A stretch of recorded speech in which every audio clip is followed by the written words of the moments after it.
Okay, nagbabalik po ang Rotary in Action at ako po muli si Past District Governor June Farcon. At ito naman po ang PCRG Corner kung saan ating kikilalanin ang ating panauhin na kasapi ng Philippine College of Rotary Governors.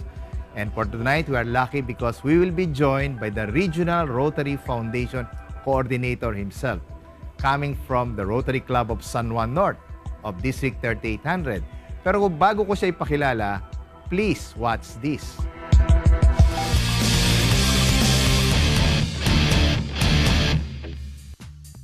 Born on the 26th of September 1955, Marcos C. Hermoso, or best known as Mac, is a native of Meycauayan, Bulacan.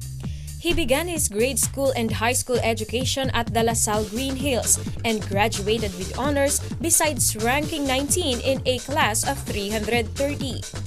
He also finished his Bachelor of Science in Commerce and Accounting at the La Salle Green Hills in 1976, as well as passing the 1976 CPA Board exams. Mac Hermoso has also pursued further education at the Asian Institute of Management, where he took up his Master's in Business Management. Married to a businesswoman named Celidad Celi E. Hermoso, and they were blessed with 3 children, namely Christine Emilia Luz, Micah Angela, and Joseph Ryan. Mac Hermoso is currently holding various positions in different companies. He joined the Rotary Club of San Juan North in July 1992 and was elected as club president in 1996 to 1997.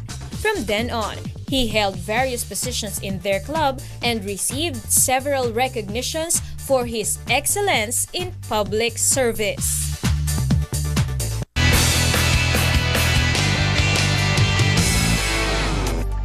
Okay, let us all welcome Past District Governor Mac Hermoso of the Rotary Club of San Juan North. Magandang gabi sa iyo, classmate. We were presidents together. Ang ating Regional Rotary Foundation Coordinator or RRFC for Zone 7A, Past District Governor Mac Hermoso. Maganda rin gabi sa iyo, classmate June, at sa ating mga televiewers ng 7,100 islands of the Philippines, lalo na ang mga Rotarians sa District 3800 at sa buong Pilipinas. Magandang gabi. At maraming salamat sa UNTV sa napakagandang AVP. Nagulat po ako dahil yung mga ibang nandun ay hindi ko alam. Ang galing nyo at paano niya ako lahat yun. Okay, alam mo, baka magtaka sila, bakit tayo naging magka-classmate? Ikaw ay taga De La Salle, ako na may taga-Ateneo. Tayo mag-classmate bilang presidente ng Rotary 1996-1997. 1996, where we had the First Lady Governor as of the outside of the United States. PDG Lina Aurelio. Yeah. Okay. Para sa mga hindi nakakaalam, Governor Mac, pwede ba bigyan mo kami ng background tungkol sa yung pagiging RRFC? Ano ba ang duties and responsibilities ng isang Regional Rotary Foundation Coordinator? Ilan ba ito sa buong mundo at anong bang bansa ang nasasakupan mo? Classmate, uunahin ko yung dalawang huling tanong mo. There are about 40 plus RRFCs all over the world. Mga 40 lang po kami. And I handle Zone 7A, which is particularly the Philippines and Indonesia. There are 10 districts in the Philippines and there are 2 districts in Indonesia. Okay. As far as duties and responsibilities, classmate, medyo mahaba yon. Kaya, number one, ng mga ilan sa mga duties. Just some of my duties and responsibilities. Of course, I am the volunteer resource for Zone 7A on foundation programs and financial matters. No, I am the vital link between Rotarians at the club and district level and Rotary Foundation staff. So kami ang koneksyon. I promote the Rotary Foundation, its programs and fundraising initiatives. And of course, I am supposed to support all the foundation goals. And I am like the dictionary of the Rotarians about the Rotary Foundation. My responsibilities include helping districts and clubs focus and increase humanitarian service in their communities. I am supposed to explain foundation grants and the need for funding to district and club leaders. We support district leaders in establishing goals for grant participation and foundation giving. I am supposed to monitor district progress on their foundation goals throughout the Rotary year. And of course, I'm also involved, or I'm supposed to involve, Rotary alumni or foundation alumni in Rotary. And lastly, Gob, my most important role is to conduct annual training sessions for foundation volunteers at the zone and district level. Okay. Medyo Napakarami marami-rami. palang duties and responsibilities. Marami-raming Kaya naman trabaho. pala hindi ka na namin nakikita. Anyway, Gob, this month of November, we Yes. are celebrating the Correct. Rotary Foundation Month. Tama.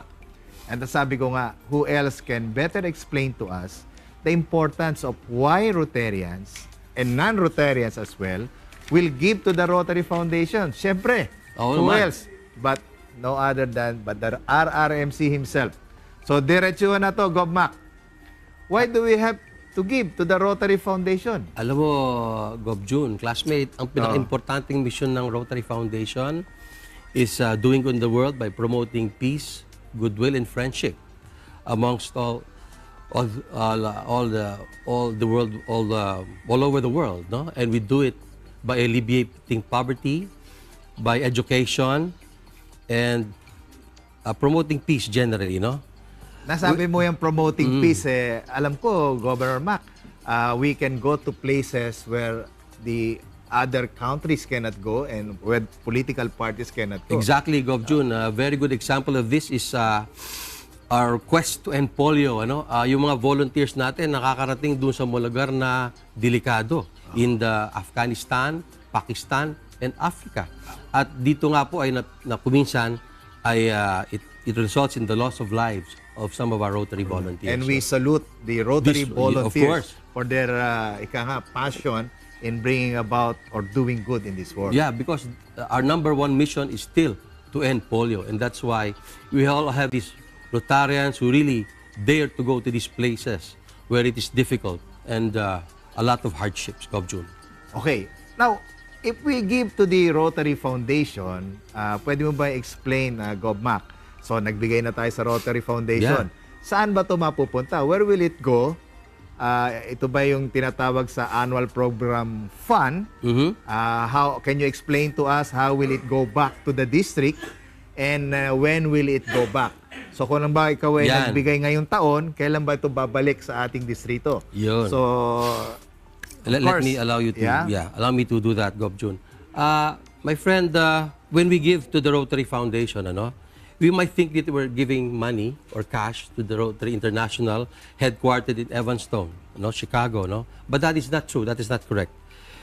We are giving to the Rotary Foundation. We are helping a blind man to see. We are helping a polio victim to walk, a child to grow to a healthy adult life, a student to be better educated, and a family to have food on its table. Ganyan po ang nagagawa ng perang binibigay nyo sa Rotary Foundation. Now, your money, when you give to the Rotary Foundation, supports either polio, the annual program fund, or the permanent fund. Tatlo pong pondo ang sinusuportahan. Pero maganda yung tanong mo, Gov. June, na yung annual fund. Kasi po, pag ito ang pinaglagyan natin ng ating donasyon, at ito ang ginagawa ng karamihan ng Rotaryo sa Pilipinas, bumabalik ito sa atin after 3 years as district designated fund to the district. So yung district natin, yung Rotary districts, the 10 districts in the Philippines, the 2 districts in Indonesia, will get part of what they gave, let's say, this year, 2014, 3 years down the road, So, 2017, 2018. Makakinabang sila dito. Kalahati, kunyari, namigay isang district ng $100,000 equivalent, They will receive in 2017 $50,000 district designated fund. Ngayon po, walang charity sa mundo na pwede mong lagyan ng ikaw ang magsabi kung saan mapupunta yung iyong binigay na pera, di ba?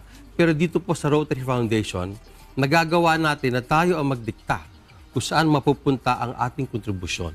Yun ang kagandahan ng Rotary Foundation. Okay, kanina pinakita yung every Rotarian every year. Nako, maganda yan. Ano ba tong every Rotarian every year na madalas natin marinig o yung tinatawag nilang E-Ray o E-R-E-Y? Tama, every Pwede mo Rotarian. bang i-share sa amin na Gobmac, bakit ganun na lang ang kampanya para sa mga Rotary clubs na maging E-Ray clubs? Well, yun po ang panag-inip na Rotary Foundation. Bakit po? The Rotary Foundation is our foundation. kailangan angkinin natin to, tayo mag-invest sa Rotary Foundation. Ngayon, ang hinihiling nila ay lahat ng Rotaryo magbigay sa Rotary Foundation. And if there are, let's say, 1.2 million Rotarians all over the world, they expect to get about $120 million for the annual program fund. Yun po ang babalik sa atin, no? So if the entire Philippines raises about, let's say, $1.5 million, no, for the annual program fund, 3 years down the road, we will expect to receive another 750,000, which is at the control of the governors and the districts, no, sa annual program. That's why we are asking every Rotarian every year $100. Pero kung hindi kaya ng tao magbigay ng $100, kahit magkano po, at tatanggapin natin. So magiging every Rotarian, every year ka kung ang lahat ng membro ng Rotary Club na iyong kinakasal ay magbibigay. Hindi pwedeng merong isa o dalawa na hindi magbibigay. Hindi pwede. Kinakailangan dapat po, ay lahat po tayo nagbigay ng kahit magkano. na magkano Siguro, at ang average ng binigay Ay ay $100. minimum of $100. Kunyari, 20 kayo sa isang Rotary Club na yon, times 100, dapat 2,000, di ba? So siguro, sabihin nyo si kay Pangulo, magbigay ka naman ng malaki-laki dahil siya Pangulo. At yung iba Rotaryo naman, mag-contribute para makaabot kayo ng 2,000. Maganda po yun. Okay, talagang alam mo, Gomac, mamaya babalikan natin yan kasi mamaya yan din ang topic sa Rotary Basics Okay. at makakasama natin. Talagang napakabilis ng oras at muli na namang matatapos o nagtatapos ang ating PCRG Corner. Okay. So this time, we want you to give any parting message for our viewers, Gomac. O naman, ako'y nagpapasalamat kasi mga kapatid, maraming nagkontribusyon na up to September, June. The first 3 months of the Rotary year, mas malaki na ang contribution nila sa Rotary Foundation from last year by 15%. So, tuloy-tuloy po ang pag-angat ng Rotary Foundation contributions natin. At ako'y nagpapasalamat sa the generosity ng ating mga Rotaryo all over the Philippines. Ano? At huwag kayong mag-alala, yung pera nyo yung pangangalagaan ng Rotary Foundation through stewardship at proper stewardship. Ano po? At siguradong yung inyong binibigay na kontribusyon na makakarating sa inyong mga communities. At kayo rin ang gagamit nito. Maraming salamat po. Nabanggit mo yung better by 15%. Siguro batiin natin yung first class team. Oo, Dahil una last year ay sila ay napakaganda ng ginawa ng first class team last year. another banner year. Ano? Banner year for the Rotary Foundation, for Zone 7A in particular. They were able to raise for the first time $3 million sa Zone 7A po. At sa Philippines? Sa Philippines, more than $2 million. More than $2 million. A total of $2.6 million. Fantastic po. That was a record year for the first-class team. Congratulations to the first-class governors. At I'm sure, yung best-class governors, yung incumbent governors na yun, hindi papatalo o papadihado. Kaya 15% more na ang kanilang binibigay. Lamang na sila doon. Okay, maraming salamat Okay. Gobmac sa yung pag-unlak sa aming anyaya. At talaga namang nag-enjoy tayo sa ating pag-discuss nitong Rotary Foundation. At yan mga kasambahay, ang kabuuan ng ating PCRG Corner. Huwag po kayong aalis at susunod na po ang billboards and announcements. Magbabalik ang Rotary in Action. Did you know that during World War II, many clubs were forced to disband, while others step up their service efforts to provide emergency reliefs to victims of the war? In 1942, looking ahead to the post-war era, Rotarians called for a conference to promote international education and cultural exchanges. This event inspired the founding of UNESCO.